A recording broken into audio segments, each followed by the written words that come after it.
இனிமே ஒர்க் அவுட்ட தூக்கி நான் வந்துட்டு காலையில போட்டுறலாம் அப்படின்னு இருக்கேன். இந்த ஒரு அப்கமிங் வீக்ல இதுக்கான ஒரு முயற்சிய தான் நீங்க பார்க்க போறீங்க. நான் 5 மணிக்கே போய் ஒர்க் அவுட் பண்ணணும் அப்படின்னு முடிவு பண்ணேன். அதுக்காக இந்த வீக் ஒரு ட்ரையல் செஷன் மாதிரி வச்சுக்கலாம். ஸோ எல்லா நாளும் நம்ம வந்துட்டு காலையில எந்திச்சு போய் ஒர்க் அவுட் பண்ணி பார்க்கலாம் அப்படின்னு முடிவு பண்ணி, இன்னைக்கு நான் எந்திரிச்சது வந்துட்டு 6 மணிக்கு. இதுவே எனக்கு வந்துட்டு அர்லி தான். எப்பவுமே கொஞ்சம் லேட்டா எந்திரிச்சுக்குவேன்.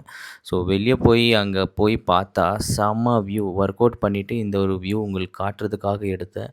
செம்மையா இருக்கு காலையில. இது வந்துட்டு ஃப்ரைடே எடுத்த ஒரு ஃபுட்டேஜ். இங்க பாருங்க அப்படியே கீழ இறங்கி போனா நம்ம ஜிம் டாப் ஃப்ளோர்ல தான் இருக்கோம். அப்புறமா ஜிம்லேருந்து வீட்டுக்கு வந்து ஒரு காஃபிய போட்டேன். ஸோ கட்டிங்கும் பண்ணிட்டு வந்துட்டேன். எப்படி இருக்கேன் அப்படின்றத கீழ கமெண்ட் செக்ஷன்ல சொல்லுங்க. அப்போதான் கொஞ்சமாச்சும் என்கேஜ்மென்ட் இம்ப்ரூவ் ஆகும். ஏதாச்சும் கொஸ்டின் வந்துட்டு கமெண்ட் செக்ஷன்ல கேளுங்க. இதுதான் மீல் 1.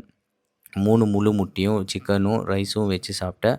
அப்புறமா நம்மளுக்கு இன்னொரு பேஜ் இருக்கு. அன்இன்டென்ஷனல் கிவர்ஸ் அப்படின்னு. ஸோ அந்த பேஜுக்காக சில கிவ் அவே வீடியோ பண்ணோன்ட்டு வெளிய போயிருந்தேன் ஃப்ரெண்டு கூட. ஸோ எடுத்தோம். சரியா வரல. பட் ஸ்டில் பரவால்ல. போஸ்ட் பண்றேன். நீங்க போய் அந்த பேஜ வந்துட்டு ஃபாலோ பண்ணிக்கோங்க.